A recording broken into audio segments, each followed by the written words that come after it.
These are the faces of American Airlines Flight 5342.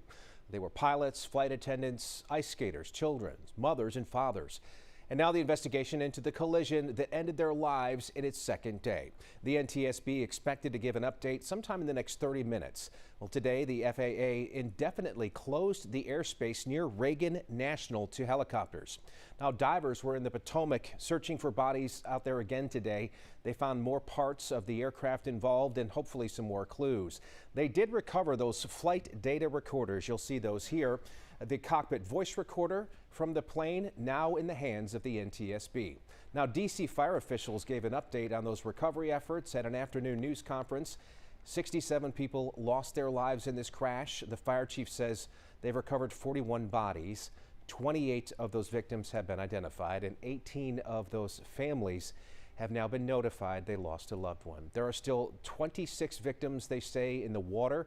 At this point in time, it's believed those remaining victims are in the fuselage, and they will not be recovered until it's actually taken off the bottom of the Potomac. Fire Chief John Donnelly gave us an update on how those efforts are progressing. I believe for us to recover the rest of the remains that we are going to need to get the fuselage out of the water. The second part of the question is, yes, a lot of our operations, not all of them, but a lot of our operations today are focused on the helicopter. Now, the chief told us that they have been getting 911 calls with people reportedly seeing aircraft debris and, sadly, what may be body parts. He says they have recovered debris, but so far not spotted any human remains in those areas. And to repeat, he believes that most of the remaining victims will be recovered by tomorrow. Of course, our Glenn Counts is live at Reagan Airport, and we'll be talking to him later on in this newscast. Erica? And just last night, we introduced you to 3 of the 4 members of that American Airlines flight crew.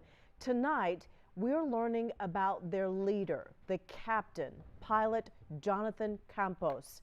Support is pouring in from friends, family, and coworkers. And Channel 9's Hunter Signs is joining us live now in the studio. Hunter, many of them are remembering him as a strong leader and a nice friend. Erica, tonight people are remembering Jonathan Campos as a man who made everyone around him better. A leader in the cockpit, but a character outside of it. And now many are coming together to help his family during this awful time. Jonathan Campos, the pilot of American Airlines Flight 5342, being remembered tonight by so many who loved him. One friend online writing, "I still remember the first time I met you and how goofy and crazy you were. I'm proud of you for all you accomplished, and I'm sad that you left so young." The 34-year-old was in the cockpit Wednesday night coming in for landing when the unthinkable happened. We've learned, according to records, Campos lived in Florida, but was part of this Charlotte-based American Airlines flight crew who perished just doing their jobs. Today, a GoFundMe page calling for support for Campos's mom, saying he was a loving son, boyfriend, and dedicated pilot, and was his mom's pride and joy. Everything she did was for her son. One friend on Facebook remembering Campos as direct, sarcastic, yet sweet in nature, saying he was at one point part of an equestrian team, one of his horses seen here with another. This man posting on Facebook remembering Campos as his flight instructor, there in a cockpit with headsets on.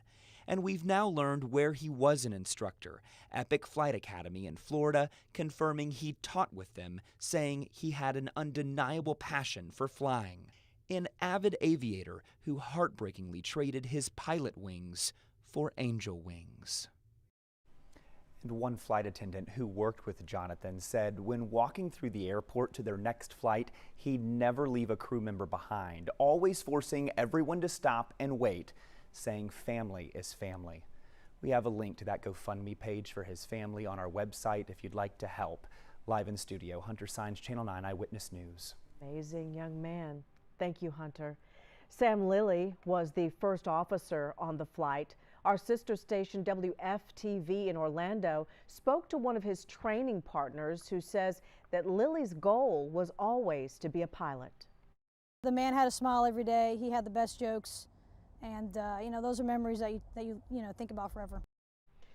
Went on to say that Lilly's father is also a pilot, so he wanted to follow in his dad's footsteps.